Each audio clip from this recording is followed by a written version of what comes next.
Friends, I just had a little frog in my throat right there. Can you believe that? I just pressed the Let's Go Live button, and we are waiting for the stream to fire up across the internet, which means we need YouTube to get alive. And well, it always takes a quick minute or two, but it looks like things are ready to rock and roll, so let's get started. Hello, my friends, and welcome back to yet another episode of Watching the Watchers Live. My name is Robert Gruler. I am a criminal defense attorney here at the R&R Law Group in the always beautiful and sunny Scottsdale, Arizona, where my team and I, over the course of many years, have represented thousands of good people facing criminal charges. And throughout our time in practice, we have seen a lot of problems with our justice system. I'm talking about misconduct involving the police. We have prosecutors behaving poorly. We have judges not particularly interested in a little thing called justice. And it all starts with the politicians, the people at the top, the ones who write the rules and pass the laws that they expect you and I to follow, but sometimes have a little bit of difficulty doing so themselves. And so that's why we started this show called Watching the Watchers, so that together with your help, we can shine that big, beautiful spotlight of accountability and transparency back down upon our very system with the hope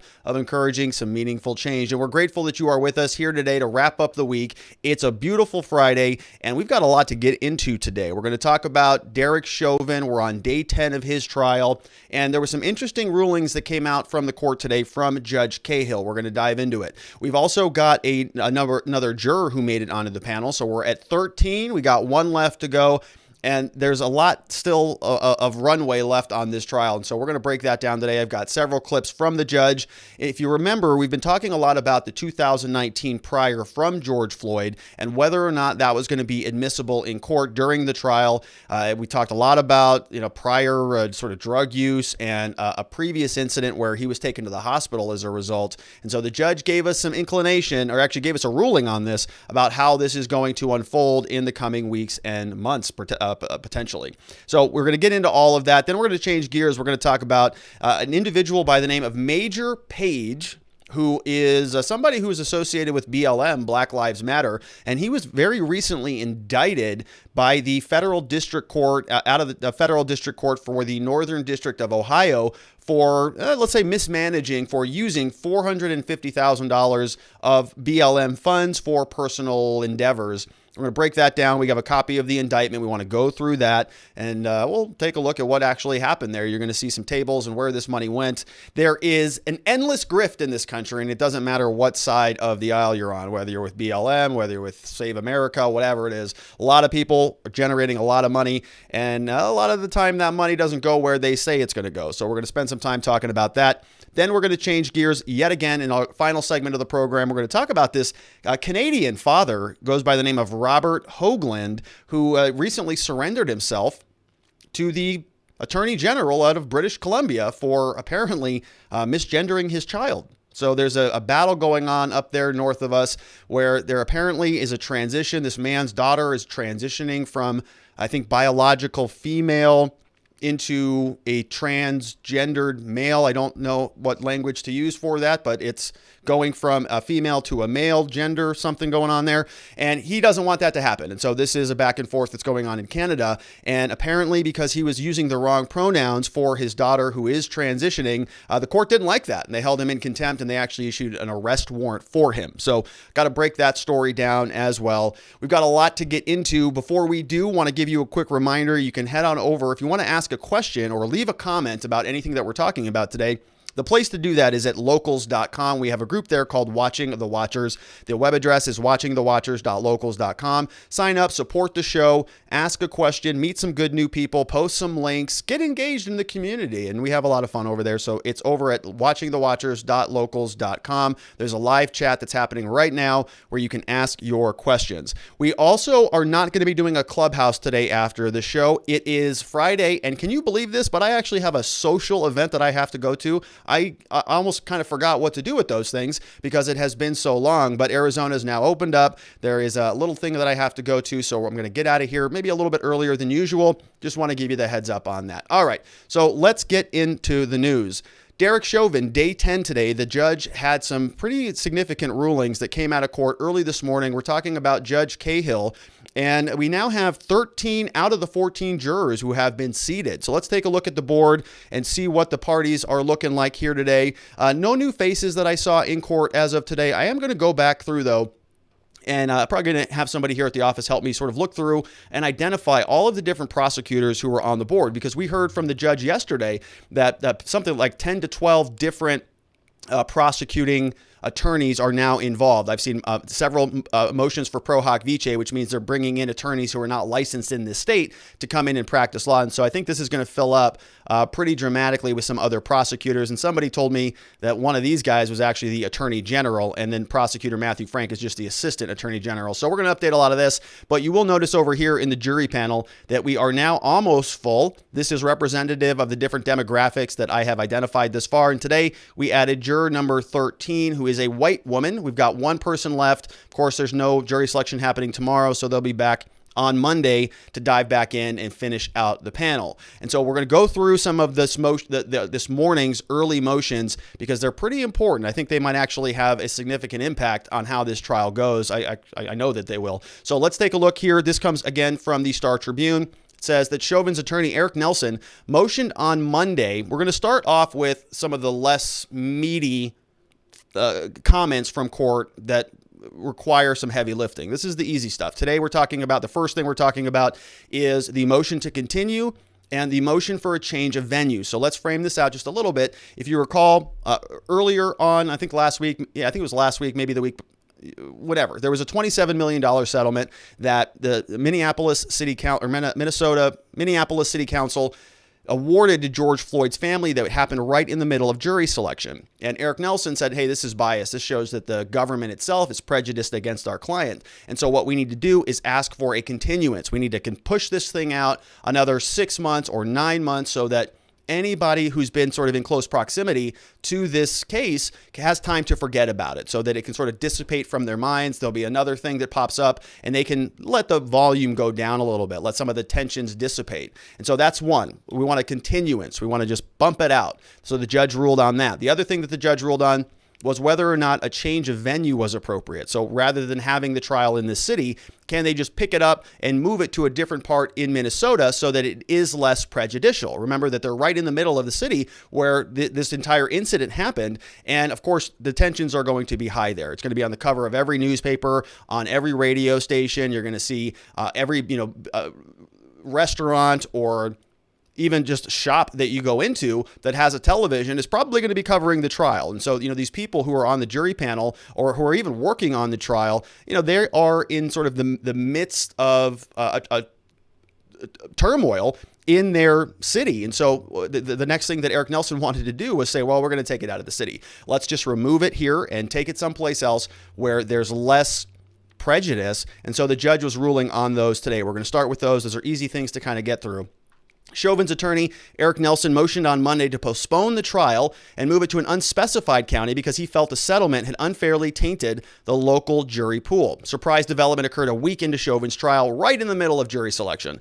Nelson raised the issue again yesterday, after city officials held a news conference that morning and explained the timing of the settlement's announcement. The briefing was part of a regular weekly media availability the city began holding before the trial began. And this is what the prosecutors said. They said, hey, this had nothing to do. They weren't coming out and giving a statement specific to this trial. They just do this regularly. And because this is in the news, they had to address those questions. Now, Eric Nelson, the defense attorney, said, well, that's still inappropriate, right? They're commenting on a trial. It's pending. It's the city being prejudicial by coming out and sort of endorsing their settlement, but justifying what they did to support why they did it. And he's saying that that is prejudicial and inappropriate. He says here, his quote, "I would note that the city of Minneapolis indicated that the timing was of the essence, yet the agreement had not been finalized and will not be finalized for a month," he told Judge Cahill. "It raises the question of whether the announcement was necessary, regardless of the timing. I just wanted to make the court aware this is an ongoing public discussion that the mayor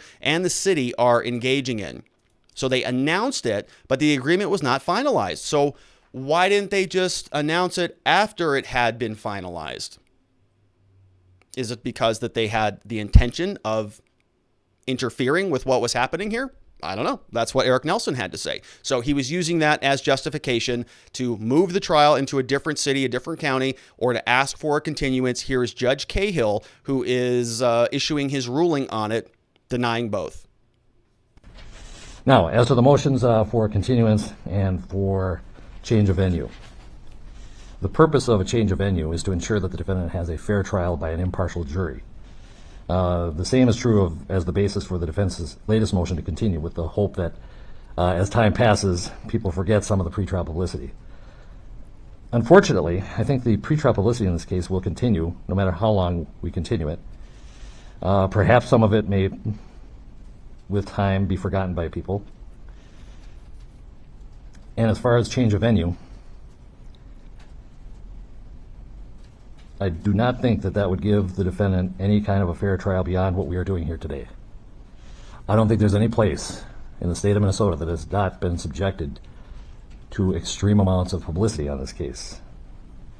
Change of venue is an option in the rule when there is extensive pretrial publicity that is prejudicial, and there was prejudicial pretrial publicity, including the latest actions by the city of Minneapolis in settling the case. I'm not questioning whether they could or should settle the case at this time, but the bottom line is when it's reported by the press, it can affect the jury, it can prejudice or taint our jury pool. I'll be very honest, when that was first brought up by the defense, I thought they were overstating. I thought this really won't have an effect. People know it's a different case, different situation. I was a little shocked when we called back all the 9 jurors who had been seated, and 2 said it did move them off of being fair and impartial. We had all accepted them as fair and impartial jurors. 2 of them basically said that they could not be fair and impartial any longer. I was surprised that it had such an effect. All right. And I was not surprised. I'm not sure that anybody else who's maybe not a judge was surprised. He said, he goes on to, if you continue watching, he goes on and he says, well, that just may be just judicial bias. You know, I'm a judge. I know that you can separate these things. This is relevant. This is not relevant. To a layperson, they may seem both relevant, like we need to talk about them both. But because he's got a skill set here that he's used to sort of dividing information and segregating it from itself, that wasn't a big deal to him. But other people, as we saw, 2 of the jurors said, no, I mean, I could have been fair and impartial. I already made that avowal to the court, but now after I heard that there was a $27 million settlement, I can't do that anymore. And I think many people who are non-lawyers and even lawyers like myself were going, yeah, this was catastrophically bad. Feels like intentional interference by the city council. The judge thought maybe it wasn't that big of a deal. Turns out it was. And so he's making a note of that. Now, if you watch the full clip, he goes on for quite some time to go through and explain exactly how many jurors they questioned, how many they struck, how many peremptory strikes both sides still have, and basically the extent that the court has gone through in order to get the jurors on the panel that they have. And so I think this was the right move for him, right? I think that it was necessary to continue the trial. They've already got 13 jurors picked. At the time that he was making this statement, it was only 12, but that's still almost there. 12 of 14 is pretty close. And so there, the train is still mostly on the track. And I sort of agree with him. Even if you think that that this is an unfair venue, are you going to move it anywhere else where it's going to be more fair at this point in time? Not really sure that you could or not. Not sure what the ultimate impact of that would be. Whether it would change anything materially or not. And so I think, this judge is being consistent. If he's anything, he's consistent. He's a lot of things, but he's very, very consistent. He's been saying that, no continuances. We're moving this thing down the road, and he's sticking to that. And so, good for him. This thing is staying on the tracks. Opening arguments are going to start on the 29th, and hopefully they finish jury selection starting on Monday. So it's going to be staying in this city. It's not going anywhere. It's happening as scheduled. That's Judge Cahill. All right, so that's kind of the easy lifting. Now we're going to get into this really, really messy ball of yarn. And the judge notes this as well. And so I only took a couple clips here because I could have spent probably 5 hours talking about this one motion, and we're just not going to do that here. If you want to watch the full clip, please go ahead and go do that. But the judge really goes on and he talks about 10 minutes, and he's sort of separating this issue about this 2019 case. And let's frame this out just one more time. So in 2019, George Floyd was arrested on May 5th, I think it was, for something very similar to what we saw in the May 25th or 26th case in 2020. Very similar set of circumstances. And the judge is going to go through and sort of compare and contrast the two. And what the defense wants to do naturally, and this is standard stuff. Now, typically, these roles are sort of reversed. Typically, the prosecution is prosecuting a defendant who is charged with a crime, and they want to get that defendant's crimes into court so that they can show that this person's a bad person. They're acting in conformity with their prior cases. So if they stole the candy bar 3 times in the past, we can kind of presume that they stole the candy bar this time also, just because they did it so much in the past. So that's typically what prosecutors want to do, and they're trying they tend to try to get that stuff into court, and the defense typically tries to get that stuff out of court. Here, the hats are reversed a little bit. So the defense now, since George Floyd is the quote victim, the alleged victim, the decedent here, they want to bring his priors in, and the prosecution wants to keep it out. And so they're sort of, the hats are on differently this time around. But it's a very important issue, and you can see why the defense might want to get evidence of a prior in, because their defendant is the officer who was investigating George Floyd, or was at least involved in the incident. And so the theory here is that the defense wants to get this into court because it's going to be very, very persuasive in their case, very compelling information, because the facts of the 2019 case very similarly mirror the facts of the 2020 case, in particular as it relates to what the judge is calling concealment of drugs by ingestion. So in 2019, a lot of evidence that when the police came up and approached George Floyd in his vehicle, he consumed a bunch of drugs. There's evidence of that. We're going to hear what the judge has to say about it. Then in 2020, something very similar happened, and we're going to hear more evidence about it. In fact, this next clip that we're going to play is pretty damning evidence, in my opinion. And so we're going to hear what the judge has to say, but understand what we're doing here and understand why this is so messy is we've talked about what evidence can come in and what evidence cannot come in. And the sort of the balancing test that we are always talking about in law as it relates to these issues is whether the material is more probative than it is prejudicial. So it's a scale. If it's more probative than it is prejudicial, we'll let it in. If it's more prejudicial than it is probative, we're not going to let it in. If it's going to confuse the jury, if it's going to inflame their emotions, if it's going to just sort of mislead them in any way, if they're going to be focused on the bad information and not what the information is intending to prove, then all of that information cannot come into court. And for good reason, because we don't want to confuse the jury. We want them to be ruling on this case here and now, what happened in this particular incident, forget the other stuff.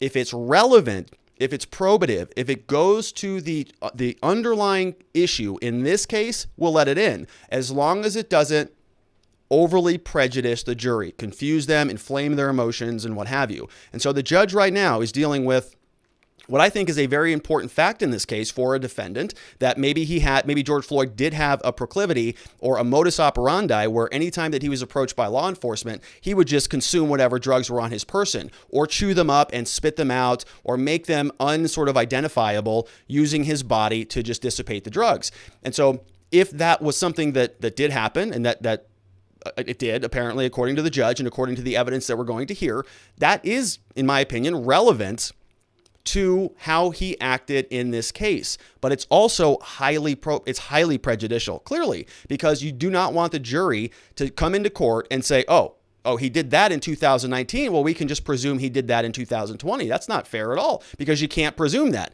You got to prove it that happened in this case in order, or the defense has to at least raise reasonable doubt in this case as to whether or not the drugs were the cause of death and not what they're calling, positional asphyxiation, whether it was Derek Chauvin's knee on his neck or the drugs that ultimately resulted in George Floyd dying, as we saw on the side of the road. And so does the 2019 case, if it comes in, the judge is going to be very clear. Only bits and pieces of that can come in that go to the primary issue here, which was the cause of death. And more specific than the cause of death, what was the mechanism of death? What was it that killed George Floyd? Does the 2019 case in and of itself prove any of that? Not really.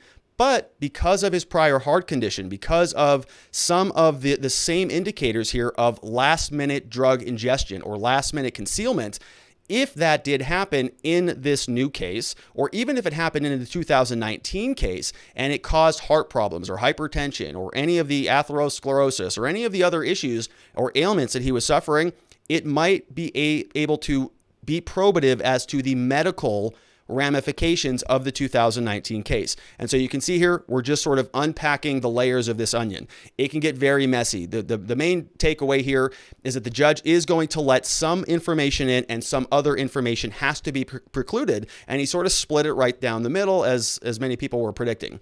And the question here is, how is this going to play out in court? So the judge is just fleshing out some general rules about this 2019 stuff.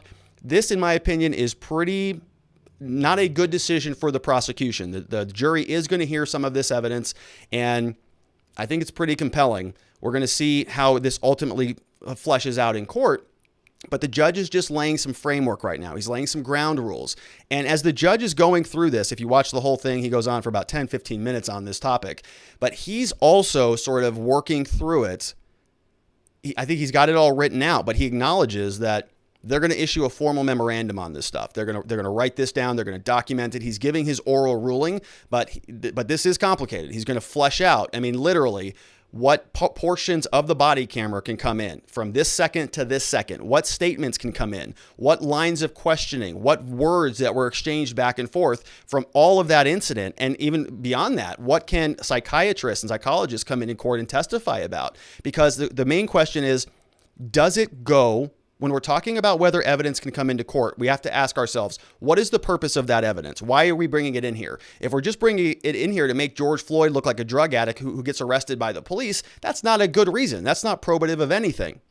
That might be your opinion, but that doesn't answer the question about the mechanism of the cause of death in the 2020 case. And so only information that can help us answer that question, what was the mechanism, what was the cause of death, can come in. And the judge, as you can understand this, arrests and body camera interactions, any interactions with law enforcement are full of conversation. They're full of words back and forth. There's a lot of stuff that's happening. And the judge is trying to sort of strip the meat sauce from the spaghetti. I mean, it's all just interwoven in there. They're trying to rip the sauce out, kind of strain it out, and separate the probative stuff from the prejudicial stuff. And it is a complicated thing. So, we're going to get into this. This is high level stuff, but it is important because some of this evidence is going to be heard in front of the jury. This again comes from the Star Tribune. Says, on other motions on Friday, Cahill ruled only portions of events surrounding Floyd's drug arrest in Minneapolis in May 2019 are admissible in this trial, namely any evidence or testimony that directly relates to his medical condition after having a police officer point a gun at him and take him into custody. And so we're going to see this distinction between medical condition, so information that goes to, what are we talking about? The mechanism, the cause of death. So the medical condition information is relevant to that because this was a prior situation where he ingested a significant amount of drugs that caused him to be hospitalized. So that impacted how he can function as a human being. That's medical information that might be relevant in the 2020 case.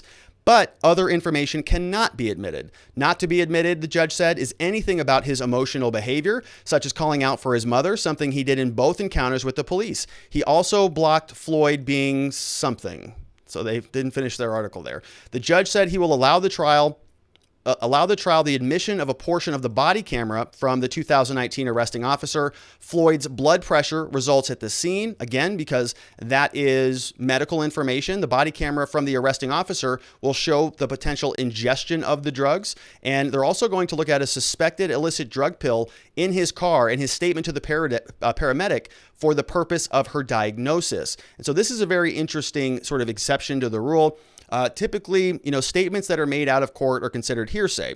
You want stuff to be said in court. That's where you can cross-examine it. And by cross-examining statements, that's how you can vet their reliability, their trustworthiness, because you get to cross-examine them. If somebody is making something up and there's nobody to ask them questions about it, well, they can make up whatever they want without any fear of repercussion. But in court, when you get the opposing side who gets to come out here and say, that you said you were there, but I got this that says you were here. How about that? And then that's how you sort of root out the untruths that can sometimes slip out of people. And so it's very important that we're able to sort of have that dialogue that takes place in court. What the judge is saying here is that this evidence that George Floyd was having a conversation with a medical person was outside of court, so that evidence typically doesn't come in because it's not reliable. We can't cross-examine that. We can't bring it into court and vet it, kind of put it through the grinder of truth. But here, because George Floyd was having a conversation with a medical person, there are exception rules under the hearsay rules that say that that testimony, that evidence, that statement, even though it was made out of court, is more reliable just for the fact that it was a conversation with a medical person. People typically don't lie to medical people because why would you do that? You need help from them. That's why you're in that conversation. You need them to save your life. You need them to perform whatever necessities are necessary to make you well, make you better. And so we kind of lean on that evidence as being more reliable. And so we'll let conversations between people and medical providers, as long as they're within the context of a medical conversation for the purposes of providing those services, we deem that to be reliable, and some of that can come into court. And the judge is going to allow that here as well. He said, cause of death is clearly an issue here, noting that the defense and prosecution are at odds in this area. And that's exactly right. What caused the death? And this is why when we did our original defending Derek Chauvin, we spent a lot of time on causation. Was it the drugs? Was it the positional asphyxiation? They're going to duke that out in court with a battle of the experts. So I want to show you this next clip from Judge Cahill. What he does is he goes through, he compares 2019 to 2018. He goes on for several minutes, sort of comparing and contrasting the two. And he's going to give us some indication about what comes into court and what does not come into court. But this next clip is where he's detailing some of the similarities as it relates to the drugs and the concealment of the drugs by ingestion, which I think is just such a, I didn't know about this until we started to hear this evidence in court. There were a lot of rumors about this, saw a lot of information that there was, a picture of George Floyd with something in his tongue, whether that was gum or saliva or a fentanyl pill. Nobody knew. But now we have the judge who's got some evidence that has been submitted in front of him, who's saying, yeah, looks like this is going to come out in court. Looks like both sides get prepared for it, which is kind of a game changer in many ways. If you're on the jury and you're able to hear these things, it's going to be compelling. Here is Judge Cahill, who is telling us a little bit more about the 2019-2020 case as it relates to the drugs. As to cause of death. On May 25th, 2020, the date of Mr. Floyd's death, there is a very similar starting situation as on May 6, 2019. That is, an officer approaches him while he's seated in a car. He is at gunpoint. The police have a gun pointed at him. And the May 25th, 2020, was Officer Lane. They both holster their guns at some point, but there is a shocking interaction between the police and Mr. Floyd. Shocking to Mr. Floyd. That is fairly clear. There is also evidence of drug concealment upon being stopped by the police. Basically concealment by ingestion. In other words, that he was eating and otherwise hiding drugs. On the May 25th, there is evidence of that from a white object of some sort being seen in a photograph from a video grab. There is a pill in the backseat of the squad that he was ultimately taken to and through, which has Mr. Floyd's DNA and saliva, both, in the back of Squad 320. Toxicology results showing fentanyl, which is, as we all know, a powerful opiate, and methamphetamine. A pill right in the back of the car, George Floyd's saliva, George Floyd's DNA, and then he died. Toxicology reports already talked about that. Fentanyl at 11 nanograms per milliliter, a lot. And some of that evidence is coming in. I'm going to show you this next clip where the judge details that some of that is coming in. But let me just give you a little bit of background here. Well, let's go to the next clip first, and then we'll flesh the rest of it out. Here he is explaining. This is Judge Cahill talking about what can come into court.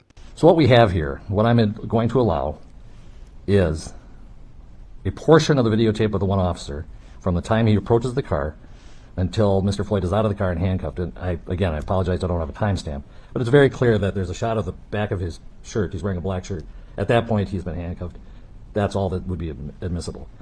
The pills that are in the crack of the seat would also, there's a photograph of that would be admissible also as part of that scenario.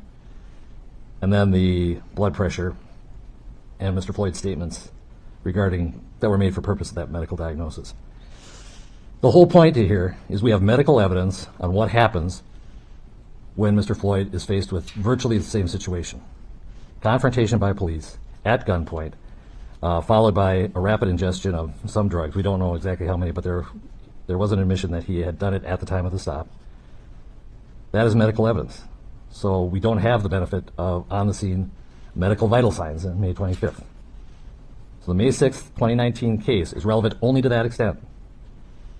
Mr. Floyd's emotional behavior, calling out for his mother, all that is not admissible because the emotional behavior in a state of mind is not relevant.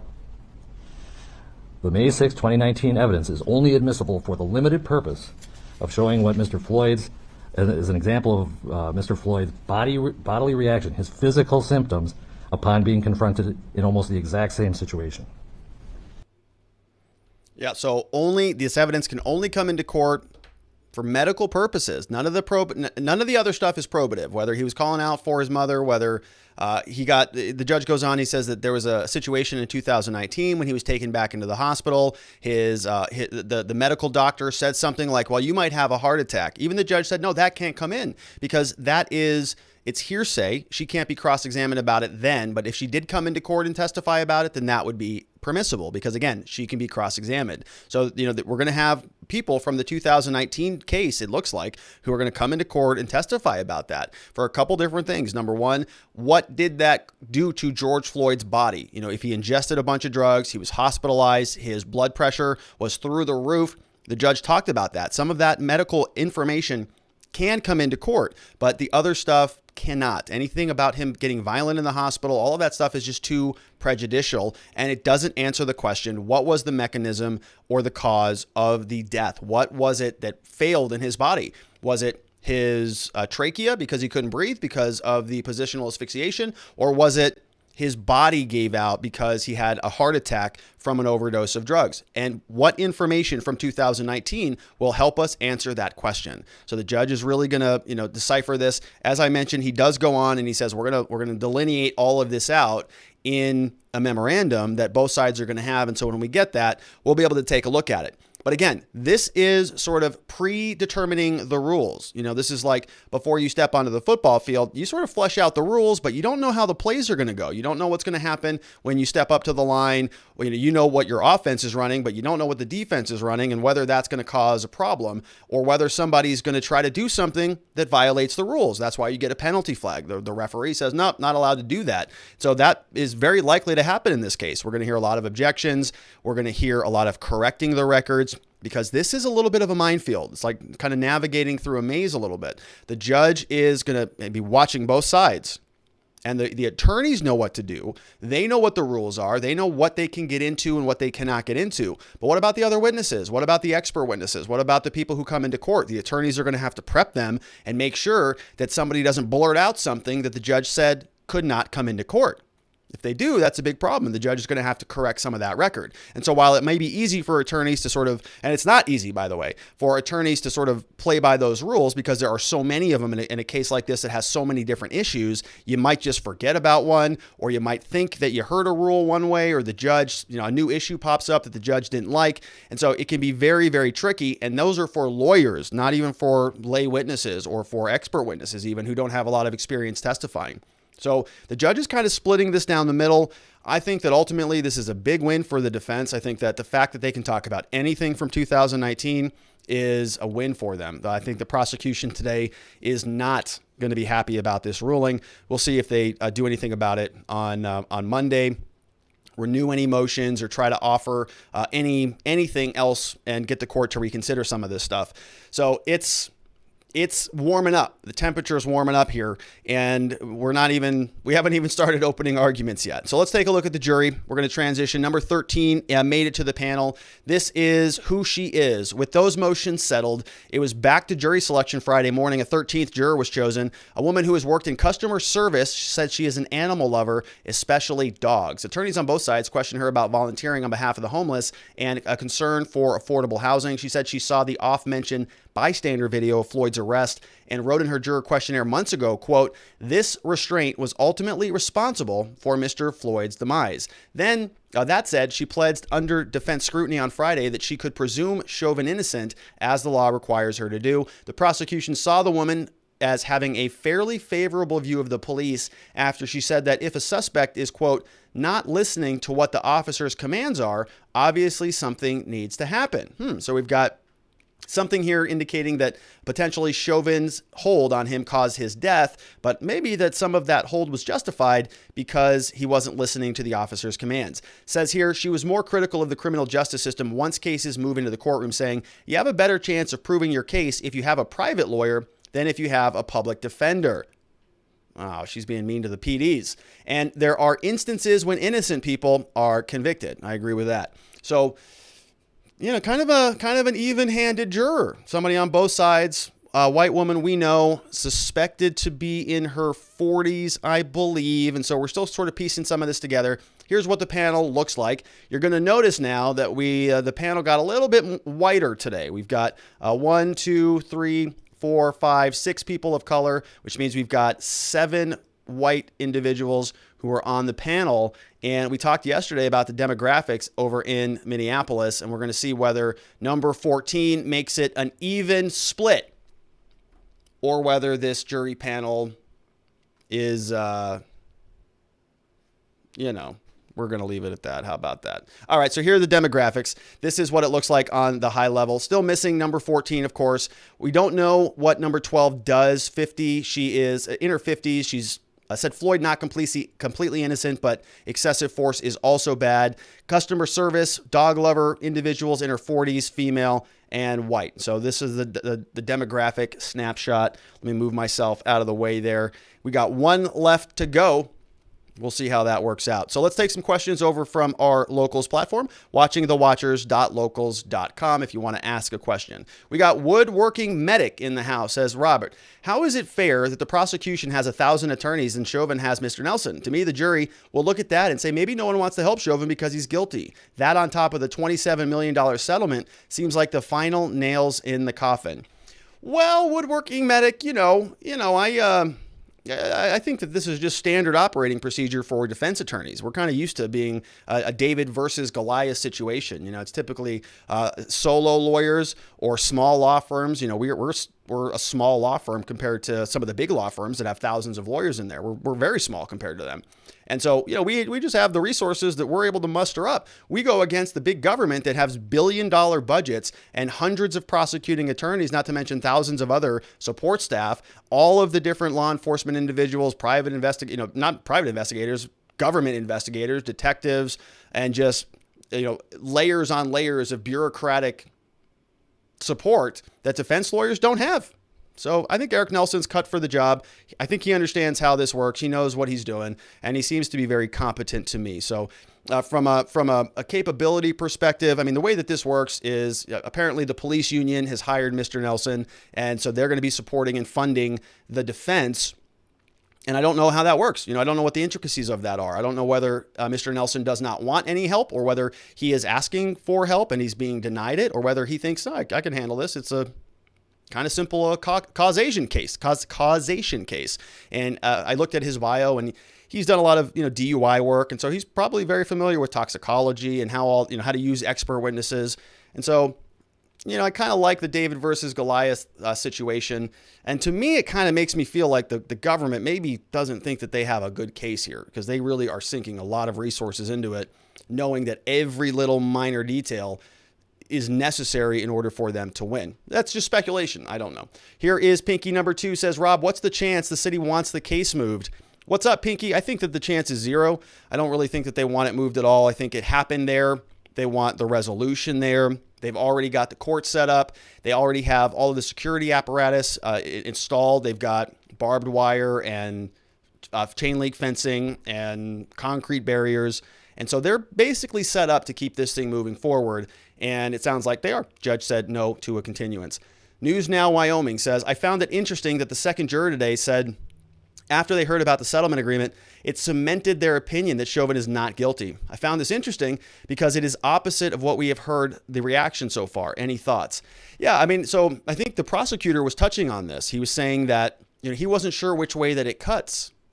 And I think this juror sort of is supporting that perspective. If you are somebody who says, well, let's say you're very cynical of government, or let's say that you think this whole thing was, and I'm not saying this, but let's say that they thought that this whole thing was blown out of proportion. It's sort of this woke movement where everybody's claiming racism, but it wasn't really racism. Let's say that if you think that the city council is full of a bunch of, idiots out there, whatever, that maybe they would pay this off to make this go away, sort of as overcompensation for something that wasn't in fact a crime, right? They're overcompensating for something. And I think that's where the prosecutor was going with that line of reasoning, saying, well, if people think that the family got paid off, they're made whole, then maybe they can not find him guilty for the criminal charges because the family has already been made whole. So it's sort of conflating the two cases. One's civil, one's criminal, but if they've been rectified civilly, then some people wrongly might just presume that means that the criminal case is no longer relevant. It's moot, in other words, because the family has already been settled with. Now, I don't think that is the majority. I think that most people would see them in parallel, not working against each other. And I think we saw that from the two jurors who were excused. But I think that was the prosecutor's argument, is that if people think that it was paid off, that they were paid off, maybe they're going to use that as justification to come down on the criminal conviction. We have another one from J-Bone, says, any thoughts on potential jurors doxing themselves and not being dismissed for cause? Well,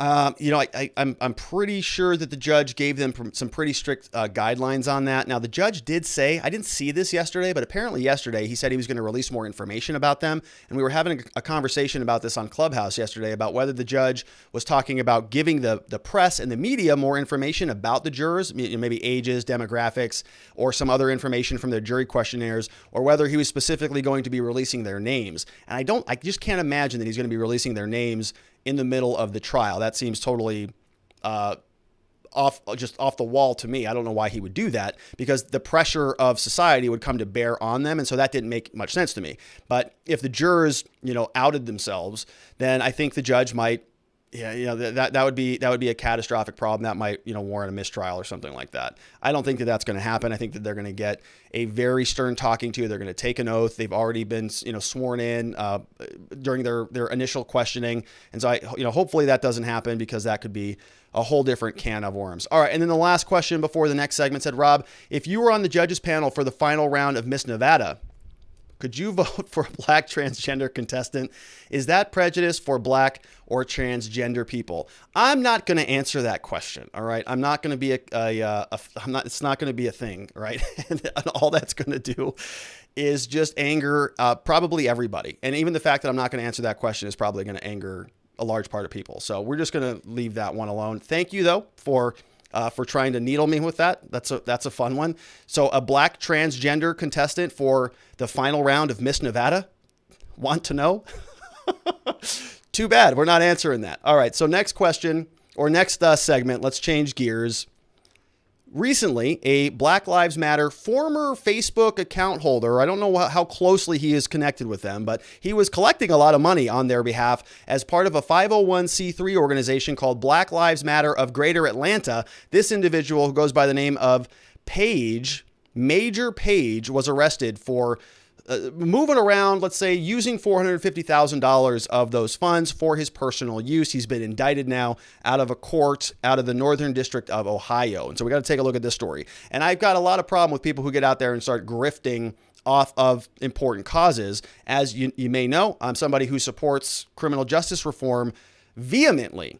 Got a whole law firm about it. The reason I started this show, Watching the Watchers, is to sort of educate and bring to other people, expand an audience and communicate with people who also think that our society needs some accountability, some transparency, and some serious reform. And so when you start to see individuals who are sort of, riding on the coattails of these movements and then grifting off hundreds of thousands of dollars off the top of it, is inappropriate. And I call out both sides on this. If you recall, I went hard after a couple individuals who were representing Kyle Rittenhouse. Remember that? They were raising a ton of money. All of their credit all of their, a lot of problems they had as it related to their personal finances and their law firm's finances. And we hit them pretty hard about that because it was inappropriate. Kyle Rittenhouse needed competent representation, and they grifted a ton of money off of him. Who knows where the heck that went? Same thing's happening here. BLM, in theory, but I don't know what it's evolved to. I don't even really know what it's about these days, anymore because of this type of stuff. It feels very, very, very, I would say, decentralized to the point where it's hard to sort of identify what their mission is or what real change they would want to see in society.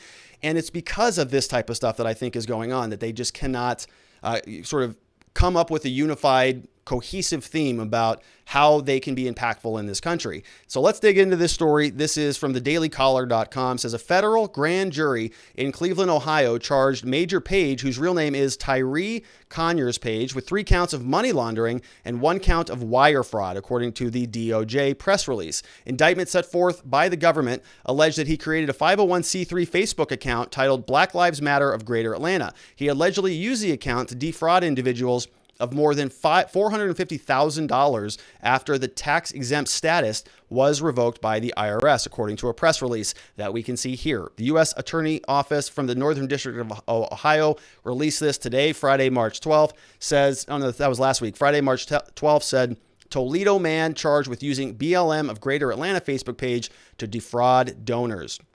$450,000 after the tax-exempt status as a charity with the IRS was revoked. From the U.S. Acting Attorney Bridget M. Brennan. She says, quote, these allegations involve fraudulent misrepresentations that the donations received would support Black Lives Matter in Atlanta, Georgia, when, as stated in the indictment, those funds were actually used by the defendant for personal expenses he incurred in Toledo and elsewhere. So he didn't even live in Atlanta, said Acting U.S. Attorney Brennan. It is our sincere hope that these charges help raise awareness about online scams and efforts by some to exploit the name and purpose of nonprofit organizations for personal gain. Page is accused of using unprecedented tensions and uncertainty due to widespread civil unrest and global pandemic to fill his own bank account, said the FBI special agent.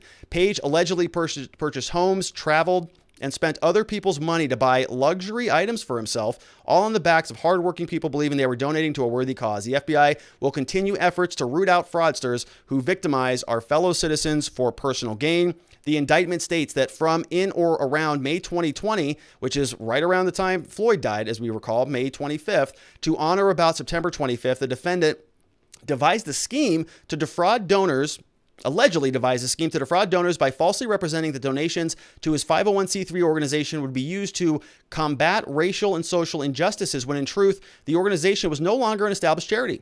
He was using the donations for his personal benefit. We're going to go through the indictment here in a little bit, and let's go ahead and do that. It is alleged that the defendant failed to notify Facebook of the revocation, so he started a 501c3 on Facebook, then they revoked his status as a 501c3 with the IRS, but he still collected money, didn't update Facebook and say that, no, it's no longer a nonprofit.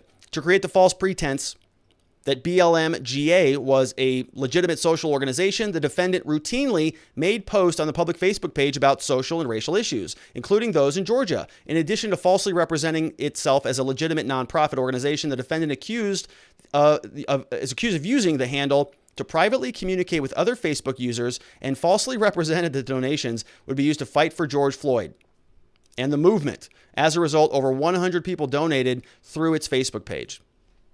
It's alleged that the defendant used a substantial portion of the funds to buy personal items, including entertainment, hotel rooms, clothing, and firearms. He's accused of using the largest sum to purchase a property and the adjoining vacant lot on Glenwood Avenue in Toledo, Ohio. Property was used as a personal residence, says the indictment. All right, so the indictment, as we know, is just a charge. It's not evidence of guilt. Got to prove it beyond a reasonable doubt. In all cases, all right, so here it is. This is the indictment. This was filed on March 11th to Sir Maejor Page, case number 321 CR 157, indictment, Northern District of Ohio, the Western Division. So let's go through this. We're not going to spend a ton of time on it, but I just want to give you a kind of flesh out the outline here. At all times relevant to this document, on or about February 18, 2016, defendant created Black Lives Matter of Greater Atlanta. So he's had this kicking around for a while. And the George Floyd stuff was only in May, and it looks like, yeah, there it is. Okay.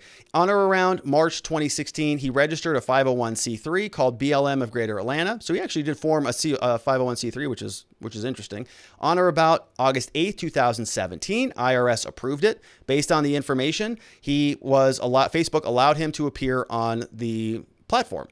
Then from May 2020 till September 25th, he defrauded donors out of more than $450,000 by false pretenses. BLMGA was no longer an established charity, and the defendant was actually using the donations for his personal benefit. To create a false pretense, he went on to the Facebook page, posted breaking news, video surveillance surfaces of officers beating up George Floyd, who was unarmed and handcuffed, justice for George Floyd. So he was grifting off of this horrific tragedy. On or about June 8th, defendant posted on BLM GA, says that reaffirms that we are doing what is required of us. Even while protests are taking place all over the country as a direct response to police brutality, Philly officers haven't gotten the message. This chokehold has been banned by almost all police departments in the nation. These officers display no compassion, no empathy, and on and on and on. Same thing, June 18th, justice for Ahmaud Arbery. We talked about that case as well. On or about June 25th, he said, BLM, we live in a country where people feel some type of way about the three-letter word BLM, but feel comfortable with the three-letter word KKK. Let that marinate on your brain. All right, well, I don't know what country he's living in, but all right. We got on or about August 17, 2020. He posted on the public Facebook page, "Hi, everyone. We've been blown away by the millions that are coming together to demand justice for Floyd, Taylor, Tony McDade, and countless others who've had their lives taken months after Floyd have passed since Floyd's death. Ignited a global movement. We're still fighting. Don't give up. Keep saying their names." September 24th, we are committed to finding justice for Breonna Taylor. We covered her in depth. And let's take a look at what's going on with the funds. So in addition to public postings, he used the handle to communicate with other users privately. Those communications required transmissions via wire from the defendant's phone or electronic device through in the Northern District of Ohio to Facebook in California, which is crossing state lines. In those private messages, he expressly represented falsely that the, quote, donations would be used to fight for George Floyd and the movement, as detailed below. So here it is. He's got sort of a conversation back and forth with these people. On June 3rd, he was communicating with people named KK, AD, and AT. Says all funds will be used to fight for George Floyd. To AT, he says, we will be using funds to fight for justice for George Floyd. Then on June 4th, he says to IH, you can send donations, they just aren't tax exempt. Funds will be used to help protest in other needed markets. 629 says it's not personal, it's for the movement. 629 says, again to KK, just to clear things up, funds have been used for personal items, all movement related. Okay, so now he's sort of admitting that there may be some personal use of the funds. Okay, based on the foregoing false pretenses and promises, over 100 people donated through its Facebook page, including IH, who donated 26 on the same day, that he falsely represented to her in a message that funds will be used to help protests in other needed markets. So let's take a look at the money now. On or about the dates listed below, the defendant, for the purpose of executing and attempting to execute the foreign scheme or artifice to defraud, transmitted in writing and caused these different transfers to happen. June 17, 2020, $36,400. Oof, that's a lot of money. July 3rd, $323,000, $323,000. July 20th, another $47,000. August 4th, another $30,000. August 19th, another $22,000. So that is a lot of money that's getting racked up here. The use of the frauds, let's see where this money went. So we've got about $450,000 that is added up. If you add all of that together, where does it go? Use of fraud proceeds. Used a substantial portion of those funds that were donated for private and public pretenses, including entertainment, personal items, hotel rooms, clothing, firearms, real property for personal use, and at least one occasion to pay a prostitute. Oh my gosh. That is not justice for George Floyd right there. On or about the dates listed below, defendant used these funds at various businesses and entities in the Northern District of Ohio, Western Division, and Georgia for the purpose of purchasing personal items. We've got a vacant lot on Glenwood Avenue. We've got property of a single wire transfer, $108,000. He attempted to conceal the purchase of the real property by titling the property to High Frequency Ohio and requested that the seller's realtor enter into a non-disclosure agreement, thereby preventing the seller from disclosing the defendant as the true buyer and disclosing that he used BLM GA funds. Oh, gosh. All right, so where did it go? Here's the money. We've got July 8th, $316 to the Pyramid Lounge. I'm going to guess that was the prostitute at that time. We've got, he went to Apple. So he went to Apple, went to Best Buy, went to the Hyatt, stayed there for $600. Got some nice stuff at Apple and Best Buy. It looks like about $900 at the Apple store, $1,300, which is pretty light for the Apple store. I mean, really getting out of there for under $1,000 is kind of a steal. He's got July 20th, $1,300 out of Best Buy. Couple shops in Dillard, about $2,000 over at Dillard. Went to a cash withdrawal at the Renaissance Hotel in Atlanta, Georgia. We've got another ATM withdrawal, a couple of those. $11,000 worth of furniture in Toledo, Ohio.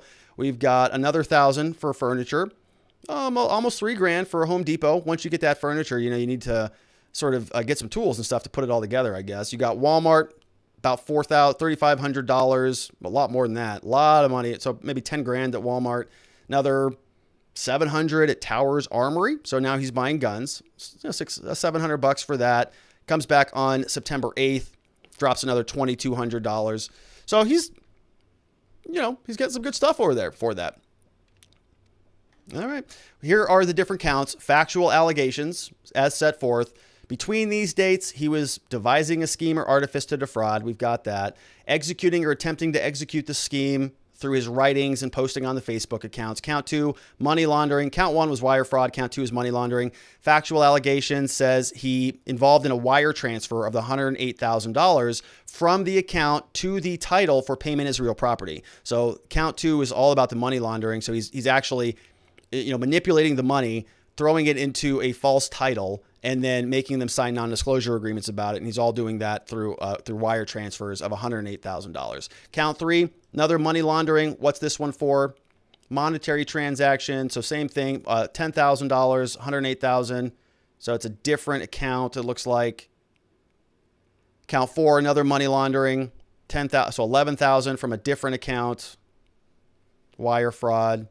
Forfeiture. They want to seize all of that. So defendant herein shall forfeit to the U.S. all property, real and personal, which constitutes anything derived from the traceable commission of the offense. So they're going to take $263,000, seize that from his bank account. They're also going to seize the real property. That's all going into the government's coffers now. So that's where $450,000 worth of that BLM money went. Let's take a look at some questions over from watchingthewatchers.locals.com. Support us on locals.com and come and ask a question. This is where they show up right here on this next slide. Let's take a look. From Woodworking Medic says, was all that money gone? Will he have to pay restitution? And with that money crossing state lines, doesn't it raise the charges? Yeah, well, he's already in federal court. And so that's sort of what takes it into that jurisdiction. So that was out of the federal district court out of Ohio. So he's being prosecuted in federal court, which is the appropriate jurisdiction. And so, they're gonna impose upon him federal penalties. And at some point, he's probably going to have a restitution bill at the end of the case that he's going to have to work off. Is he ever going to be able to pay that back? Probably, but it might take a long time. And so restitution. We typically tell people don't rely on that. Not sure that you're going to get it, but it is something where they can, go and garnish wages and stay after you until you pay it. But, somebody who's sort of in this position, if he's going to be in prison for a couple of years, then are you going to get any of that money back? But the court will order him to pay restitution, I would imagine. Sharon Quidney says, as far as I know, BLM is a communist organization with the agenda of taking down the country through disruptive tactics. Each group is an independent entity like an individual cell, but they all use race and gender as the motivating force instead of the classic Marxist class struggle. That's a very interesting synopsis there, Sharon. And I think that is a good observation. I really, it's as good as any explanation that I have found. I have actually tried to figure out what they want in this country or what they want to do with it. And I wanted to know what kind of answer do they want when they say, do Black Lives Matter? What does that mean? I still don't have a good definition of it. Because they don't really tell you. They just say yes or no, yes or no, yes or no. And I go, wait, well, If it's a Marxist class organization struggle, then no, I don't support that. If it is a movement to reform our justice system, well, yeah, I can get behind that. But it's been very difficult to pin down what they want, what they're talking about, and it might be because of this, because they are so scattered in sort of a cell-like function. And it's been one of those things. It's been actually disappointing to me as a criminal defense attorney. And I've brought this up many times. I've said after George Floyd happened, the country was clamoring for justice reform. Then BLM formed. Then buildings started getting burned down. And then the defund the police movement started. And then the rest of the country said, this is insane. We don't want any part of this anymore. And now you're seeing it even out of Ted Wheeler in Portland saying, no, we're going to bring back the police. Even in Minneapolis, they defunded $8 million. Then funded $6.5 million of it right back because it's a broken ideology. It doesn't work. Defund the police is an asinine position to take. And so the country was unified in moving towards some sort of semblance of justice reform until this organization got off the ground. And now I don't even know what we're talking about anymore. I mean, from their perspective, I still want criminal justice reform. I still want some real solutions to take place in this country. And I've articulated them ad nauseum on this channel about qualified immunity, ending police unions, and a whole slew of other remedies. But I don't know what they want to do. Apparently, people just want to donate to them to do something. And I'm going to guess that there's a lot more than just $450,000 that are sitting in other people's coffers, not doing anything to provide justice for anybody. We've got News Now Wyoming says, I didn't see stacks of bricks being bought. What the heck? Yeah. Those were weird, right? When you would just go to these protests and there's just bricks. Somebody just drops a pallet of bricks on the corner. What? Nobody's investigating that? Where did that come from? All right, we got Farmer's Daughter says, shouldn't that money go back to the donors? Yeah, it should. Yeah, I mean, it should. So the government's going to seize it. I don't know what they're going to do with it. And I don't know if they're going to pay restitution or they're just going to hang on to it. But yeah, I mean, it should, right? It should go back to them. We got Osak says, hey, Rob, big fan. I'm a big fan of you, Osak71. So if you were losing a trial case, would you pull the jury nullification card to swing the jury your way to win your case? So you can't really do that. You know, it's not permissible to go into court and say something like, hey, by the way, you don't have to follow any of the rules in this trial. If you don't like the law, then you can just vote no. Just vote not guilty. Right? That would be a humongous problem. Okay, they have to follow the law. That's why they've been impaneled onto the jury. Now, you can sort of, I don't even want to go down that road, right? You're not even supposed to sort of hint at those things in a trial. Ultimately, sometimes you'll be looking for jurors that will have that effect on the jury panel.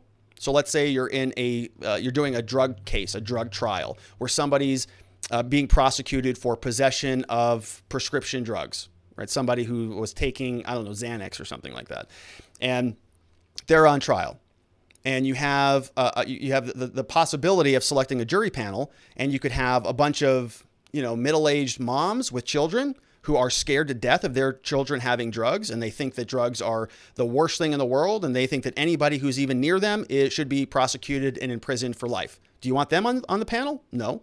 Instead, maybe you want a college student who looks like maybe they are involved with marijuana culture. Maybe they also like to experiment with drugs. Maybe they get on the jury and they look at this case and they go, what, are you whacked? You're going to prosecute this person for Xanax? I've got like 20 of those in my backpack at home. What are you nuts? Right? That is a jury nullification juror. But as a defense lawyer, you can't come out there and say something like, hey, this is a stupid drug case. These laws shouldn't even exist. And that's why we ask you to just find him not guilty. Yeah, under the law, he's technically guilty. We're not going to make arguments about the law. We're just going to say this law is stupid and you should just throw it out. You would have a huge problem with that. So you can't do that in court, and for good reason, right? You don't want that to happen. But if you happen to have that juror on there who thinks that drug crimes are stupid and they're very persuasive in their communication with other jurors, that's not my fault. That's just good jury selection, isn't it? All right, so that was it for that segment.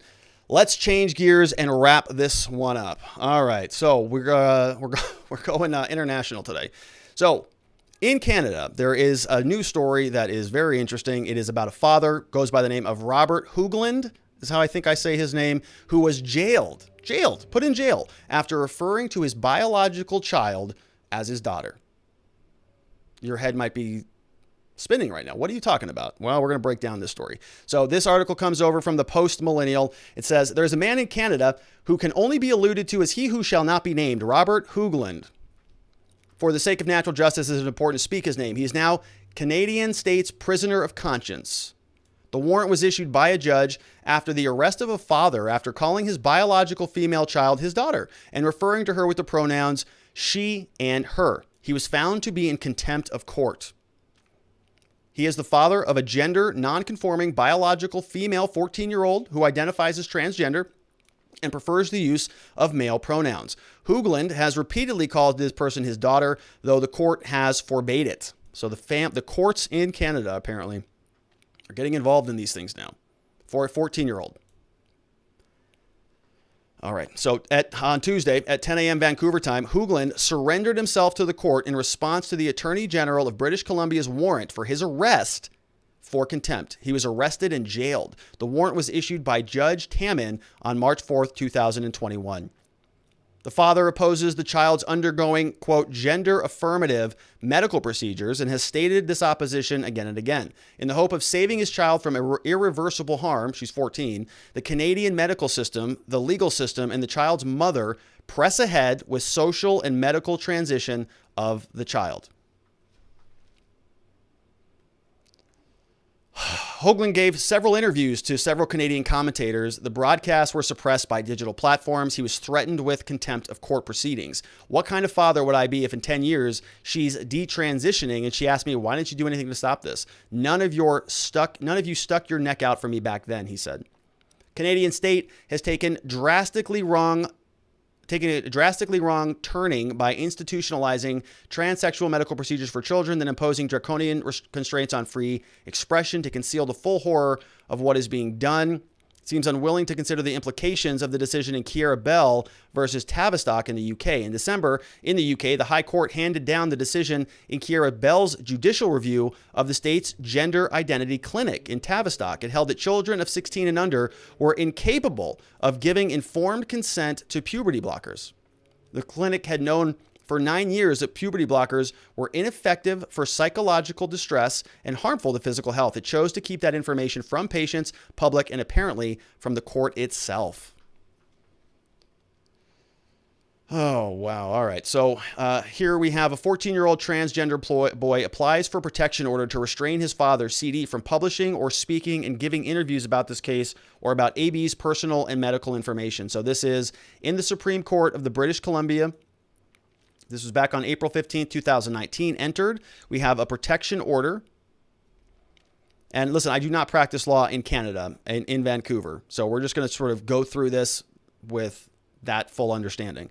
So it's before Judge Marzari, persons appearing. We've got some different lawyers. Looks like the rest of this is sort of blanked out here. This court orders that under the Family Law Act, the respondent, born in 1973, so this must be the father, is restrained from, number one, attempting to persuade this person, formerly known as that person, born on October 18, 2004, to abandon treatment for gender dysphoria. So as a father, he can't attempt to persuade her to abandon treatment for gender dysphoria. Number two, addressing the daughter, addressing the son, formerly known as the daughter, born on October 18th, by his birth name.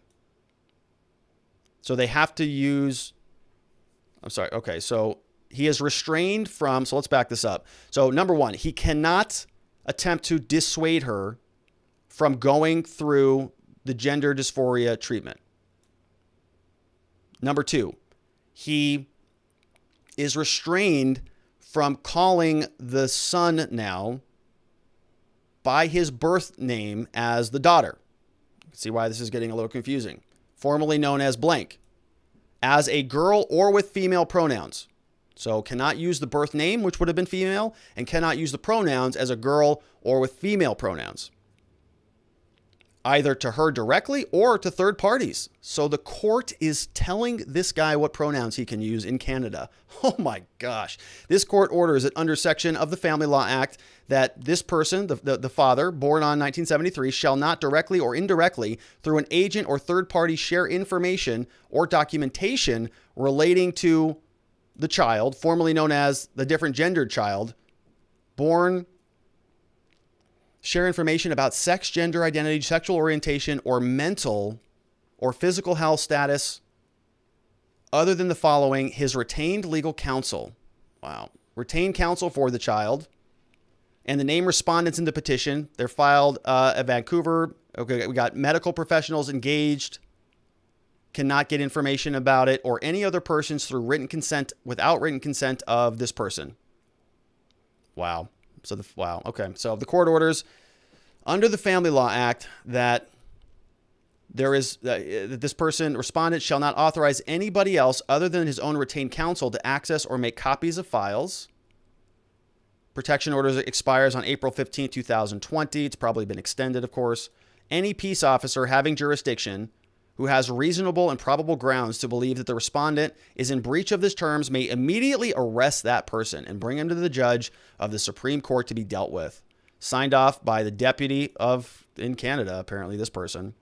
Disobeying this order is a criminal offense. So it's just a straight protection order. So, okay. We've got the Supreme Court also out of British Columbia. Says this is a claim between A, B, C, D, and EF. Right? A, B, C, D, EF. So everything's being redacted and protected. Restriction on the publication. A publication ban has been imposed by orders of this court, restricting the publication, broadcast, or transmission of any information that could identify the parties pursuant to this order. A, B, C, D, and EF, and restricting publication of names of the parties and witnesses, oral arguments. So this is interesting. I don't think I've seen any legal documents from Canada before, but this is interesting. All right, so what is this now? Oral reasons for the judgment. Why are they doing this? Where did this come from? Why is that order in place? Why was he arrested? AB is a 14-year-old transgender boy. Applies for a protection order to restrain his father from publishing or speaking or giving interviews. Seeks an order that would restrain his father from sharing documents as well. CD opposes this relief on the basis that the public attention that he brings to AB's case through interviews is essential to society and his right as a parent. He opposes the relief. The father opposes this because he says his right as a parent. Father knows that child identifies as male, but does not accept the chosen gender identity, nor does he accept this court's determination that it is in AB's child's best interest that he be acknowledged and referred to using his chosen gender identity. Finally, father does not accept the court's previous determination that using female pronouns and otherwise denying gender identity is causing harm. So father doesn't want to do it, says it's not harmful. CD says that an order of this court cannot change his beliefs in that regard. There is and should be no restriction on his right as a parent to express those beliefs to AB because this person's 14 years old. This child's 14. He's the father. AB's mother, EF, supports AB's application for a protective order. They share custody and guardianship of AB. They share it. AB filed a notice of claim, who is the 14-year-old, seeking to be found competent to consent and to proceed with hormone therapy. So a 14-year-old is filing a legal document. So let me just say this. In the United States, that person cannot even drive a car. Anywhere that I know of. Is there a 14 driving limit anywhere in this country? I think it's 16. 15 and a half, you can get a permit in Arizona. Can't even drive a car, submitting formal legal documents, a notice of family claim saying that they want full ability to transition their gender using hormone therapy. Okay. AB's father opposed that relief, filed his own petition seeking injunctive relief to prevent that from happening. Justice Bowden heard AB's claims for summary trial of his family claim and the application for injunctive relief. The judge reviewed the medical and other evidence of both parties and made a series of findings. Since age 11, the child has identified as male. Informed his school counselor of that when he was 12 years old in grade 7. Currently enrolled in grade 9 under his chosen male name, referred to his teachers as a boy with male pronouns. With his mother's help, he sought medical assistance to allow him to begin a physical transition. He was seen by a licensed clinical psychologist experienced with treating children with gender dysphoria on a number of occasions. Psychologists diagnosed him with gender dysphoria, which as a condition is where an individual experienced significant distress as a result of the sex they were assigned at birth. At BC Children's Hospital, the child was seen by a specialist in the field of pediatric endocrinology, which concluded that hormone therapy was in AB's best interest. The original recommendation to commence this treatment was made in August 2018, but deferred to allow time for the father to consider information regarding the therapy. Father advised the hospital he did not consent to hormone therapy.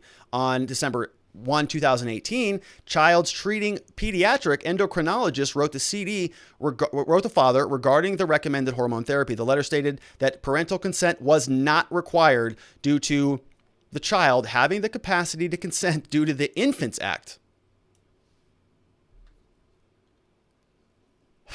Okay, on January 8, 2019, Child informed his treating doctor that he was having bad dysphoria and worsening discomfort with his physical body as other boys his age were progressing through puberty.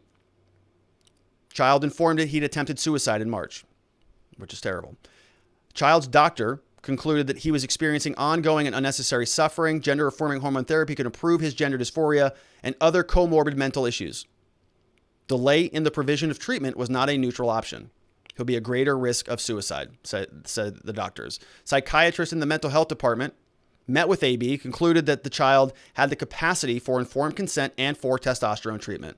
Found there was no indication that the decision was influenced by depression, anxiety, or psychosis, or any systemic influences that were unduly affecting his decision. His psychologist and endocrinologist agreed. Okay, well, I mean, did they consider the fact that he was 14, maybe? That might be a reason. All right. Paragraph J. Another qualified doctor reviewed the child's charts and procedures involved. Doctors also opined in the case of the child who is dealing with gender identity issues and who has previously attempted suicide, there is a significant risk of further attempts and possibly even completion if treatment is delayed. AB swore his own affidavit. Child said this. He was desperate to start treatment. States that every day his body develops more femaleness. He looks less and less like a boy, causes him distress. Mother evidence included her AB said that AB's mother, the child's mother, included her belief that, quote, if a treatment is put on hold, I am terrified. Child will conclude there is no hope and take his life. Justice Bowden concluded that AB's hormone treatment should not be delayed further. Justice Bowden concluded delaying hormone therapy is not a neutral option. He's experiencing ongoing and unnecessary suffering from gender dysphoria. Granted summary trial application, dismissed the injunction of the father, and said he can receive treatment for gender dysphoria recommended by the clinic. He be acknowledged and referred to as male. He identified both generally in proceedings as the name he has chosen.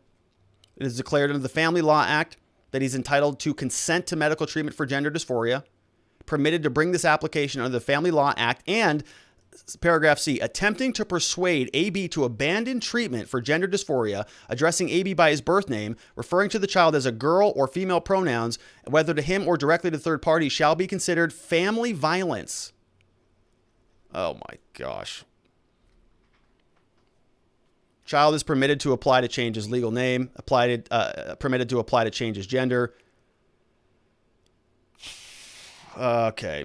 All right. What else do we got? Conclusion.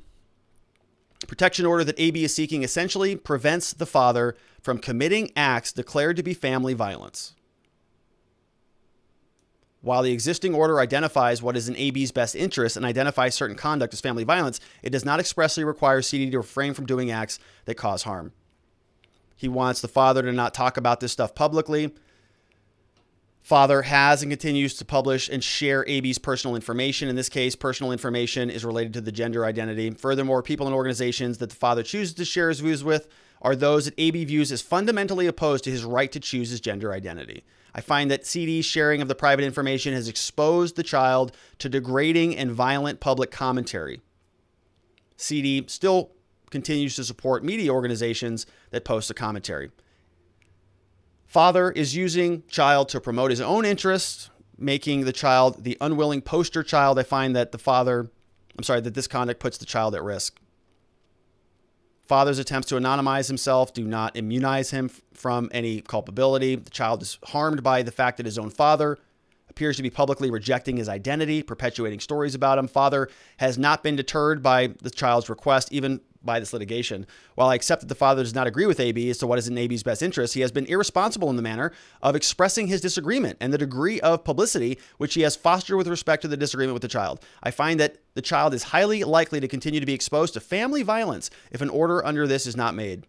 I find that the child is an at-risk family member who is highly vulnerable. I find that the father's expressions of rejection of the child's gender identity, both publicly and privately, constitutes family violence against the child. Finally, I find that CD's conduct, the father's conduct in this regard, is persistent and unlikely to cease in the absence of a clear order to restrain it. I find, therefore, a child has established that he requires a protection order. I now must turn to the appropriate terms of an order. We've already gone through most of this. Can't abandon the treatment, can't use the birth name, can't use female pronouns, can't disclose any documentation to anyone else other than the following: counsel, court, legal counsel, medical professionals. Father cannot authorize anybody else to make copies of anything. And so he violated that, apparently. Corrected judgment, reasons for the judgment. All right, we're not going to go through all this again. What is this? Provincial Health Services Authority. Oh my gosh. All right, so summary of orders.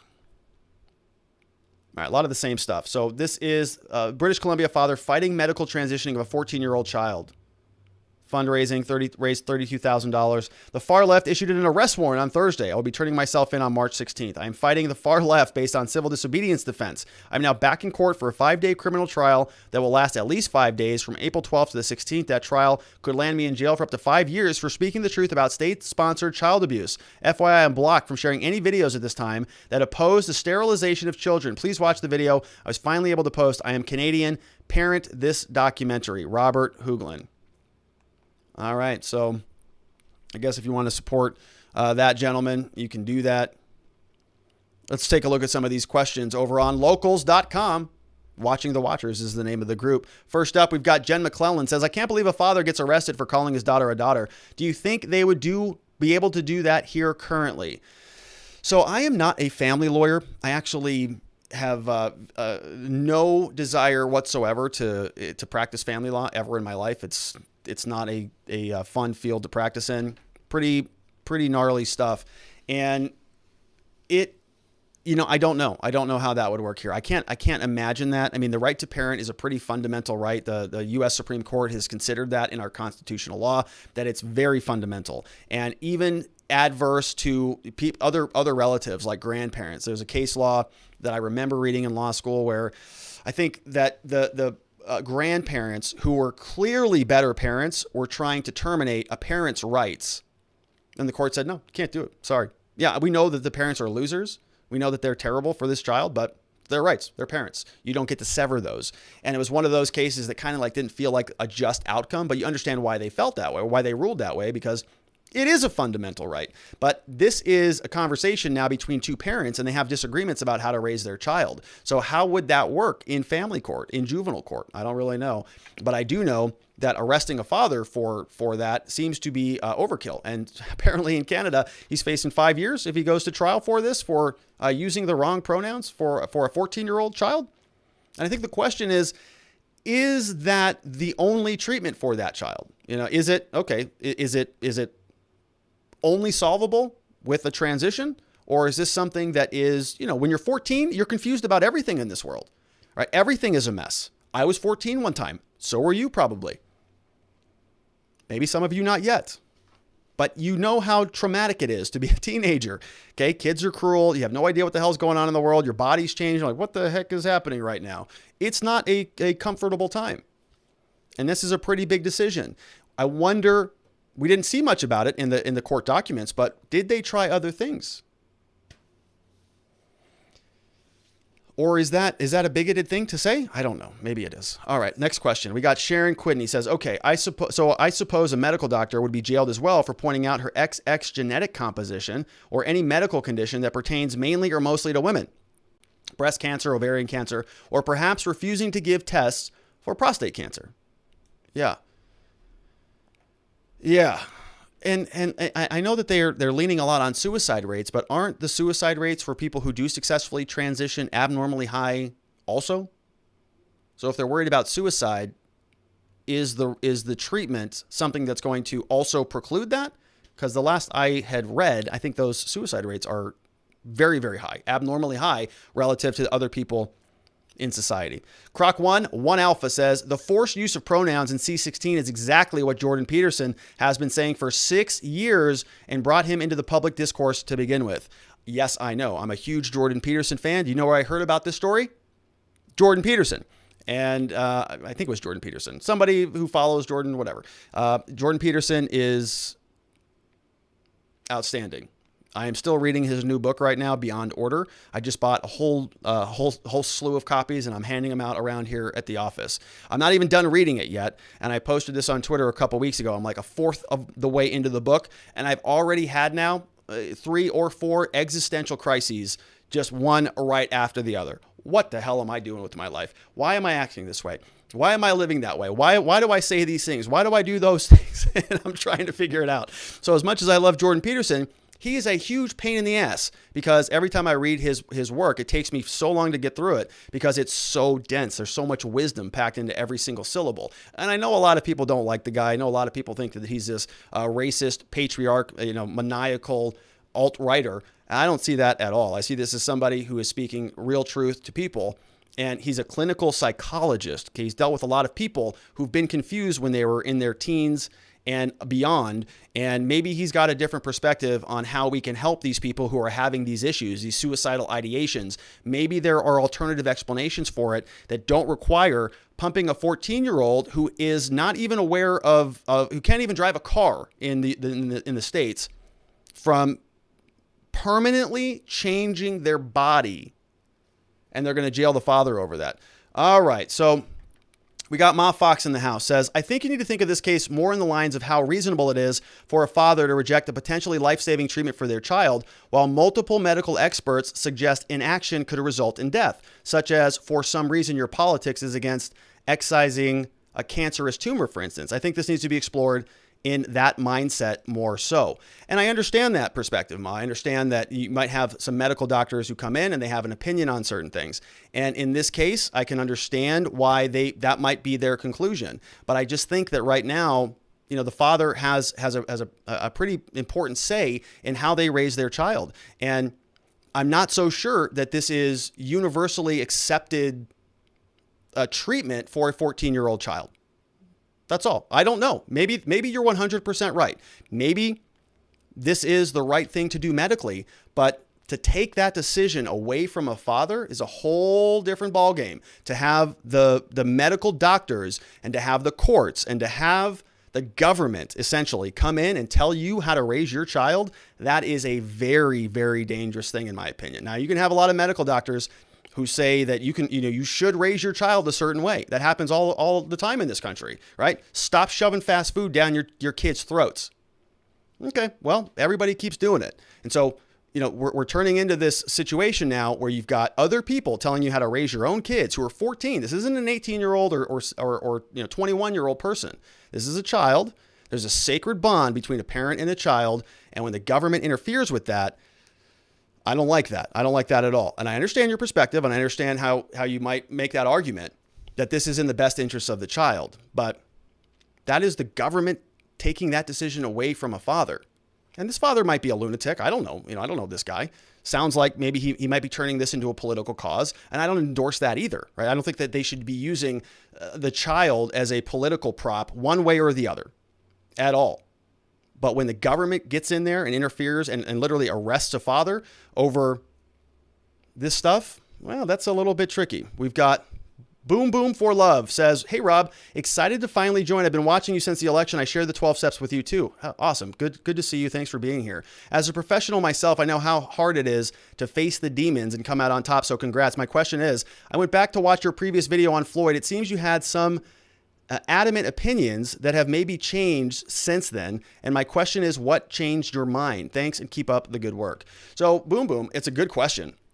And I would say it's the evidence that's coming out. It's the evidence that I am seeing and I'm not sure sort of what context you're talking about. I'm not sure what sort of timeline you're referencing. But yeah, if you go back and watch my original video on whenever May happened, I think we were doing a weekly live show at that point in time. And of course we covered George Floyd. It was national news. And so I talked about it, and I was outraged by what I saw. I saw the bystander video. I saw what looked like Chauvin putting his knee on the back of his neck until he died. And now we're learning a lot of other evidence.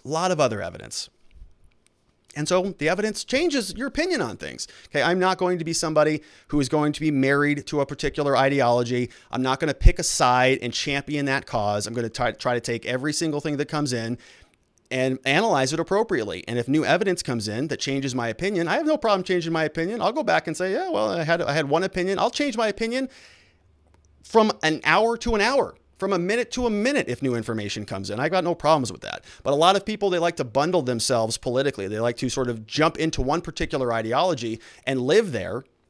And I don't know that is useful. I think it's also quite boring. I mean, if you just, turn on one particular news station and everything that they talk about, you just adopt that as your ideology, as your political persuasion.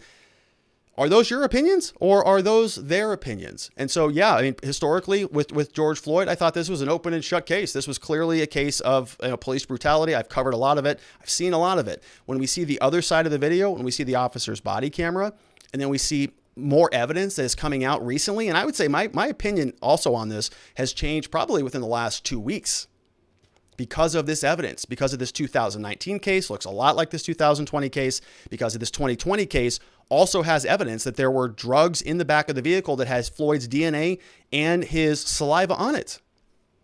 How does your opinion not change? This is why I think that this was so hurtful to the prosecution's case today. All right, we got Ma Fox. So Ma Fox is also from Canada. Let's take a look. We've got HB 2889 just passed in Arizona, changing sentencing guidelines for crimes against children. It just may be the most ridiculous change in a statute I've ever seen. Class 2 felony. I thought we were going to be talking more about the Canadian stuff, but here is Ma Fox giving us some news on HB 2889. Class 2 felony with many cases of mandatory life imprisonment now. 18 to 19-year-old that makes a sale of an explicit image of a 15 to 7-year-old now faces mandatory life. So we were talking about dangerous crimes against children the other day. Remember, what was this, yesterday when we were talking about, the Judge Blome out of Wisconsin who had child pornography on his whatever. We don't know yet. He got arrested, let right out of custody. So here Ma is saying a 20-year-old distributing an image of a 15 to 7-year-old is mandatory life imprisonment. Second degree murder, a class 1 felony, has a maximum sentence of 22 years, presumptive of 16. Would love your input on this bill and how badly you think this damages the push for justice reform. Sorry for bringing this up, but I found this out and I'm pretty livid about it. No, Ma, it's all right. You can bring up anything that you want, my friend. And this is a good thing to tag me on. I'm not real sure that I'm up to speed on it right now. Let's take a look at what just happened there. All right. What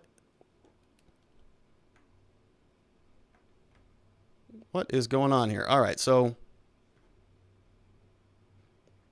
all right, just checking to make sure my stream is not being weird. Kind of looks weird. All right. So here you can see, well, you can't see it. Ma Fox says, since you covered this last year with cuties being potentially considered one of the crimes last year, now those statutes just changed substantially. There was also to be horrendous amount of poorly written, inconsistent sentencing now available in excess. So is this... Okay, so my technology is not working right now, which is why we're going to wrap this up here shortly. But Ma, I will take a look at this. It's in my slides, so I will dive into that. I have not heard that this is passed or close to being passed, but it may be, and it's actually the first I've seen this, and typically I get updates on new bills that are going through the pipeline. So thank you for bringing this to my attention. All right, so let's wrap up the program. And so I can figure out why my transitions aren't working. Here is I want to say a big thank you to everybody on Locals who is supporting the show. We can see them here. Let's say thank you to Liberty or Death in the house. We've got Jen McClellan, saw her today. Big thanks to Ma Fox. As always, Miss Faith Joy, thank you to both of you. We got Chris Wiseman, Sir Michael. We have GFF in the house, chairman of the board. Been seeing him around lately. Who else? We got Grandma Brenda. We got On My Knees. We got Keith C3. We got Moleface. We have Irivas, Danny Girl, and others. Thank you, everybody, for supporting us. Penny Tig, Nordsven. We got Gust Click. We got Drag, Carolina Flying. We have Carlos, 1427857. We got Social Viking in the house. A couple people signed up late yesterday. We got Alan is a 9. I don't know, Alan. I think you might be a 10, my friend. Let's give you a little 10 love right there. Then we got WV Duck Chick. So maybe that's West Virginia Duck Chick. Very nice to have you both over here on our platform, which is available for everybody to join at watchingthewatchers.locals.com. If you want to download a copy of the slides, they're available over there. If you want to take a look at any of these other great things, get a free copy of my book you can download at Locals, get a copy of the impeachment party documents, any existence systems, personal productivity template, you can go download those as well. stick around to share some links and meet some very great people over on our platform at watchingthewatchers.locals.com. And that's where we're sort of building a little bit of a community over there. And I appreciate you going over there, supporting the show, getting to know some other people, because it's a good place to be. All right. And so lastly, but not leastly, I am a criminal defense attorney here at the R&R Law Group. We love to help good people who have been charged with crimes find safety, clarity, and hope in their cases and in their futures. We do a pretty good job at it. We can help people with any type of criminal charge in the state of Arizona: DUIs, drugs, domestic violence, any felonies, major, minor, traffic violations, restoration of rights. Get your right to possess a firearm back. Get your right to vote back. Get your right to apply for certain federal benefits back. Become a full citizen again. We can help do that. We can expunge records, quash warrants, remove mugshots off the internet. Got a whole slew of things we can do to help kind of put that stuff in the past, leave it there so that we can help you move forward. And if you happen to know anybody in the state of Arizona who needs some of that help, we offer free case evaluations. We would be honored and humbled if you trusted us enough to send them our direction. We'll make sure we take very good care of them. All right, everybody. So one quick reminder, not going to hop on Clubhouse here. I got to edit a couple clips and then I got to get on out of here quickly. So we will be back here, same time, same place on Monday. It's going to be 4 p.m. Arizona time, which is also 4 p.m. Pacific. And that means that it's 5 p.m. in Texas. 5 p.m. Mountain Time, 6 p.m. in Texas, 7 p.m. on the East Coast. It's complicated, folks. So we'll be back, same place, same time. You know what time it is. Everybody have a very lovely weekend. Rest up, unplug from politics a little bit, because we're going to be ready to go back on Monday. Take care, everybody. Bye-bye.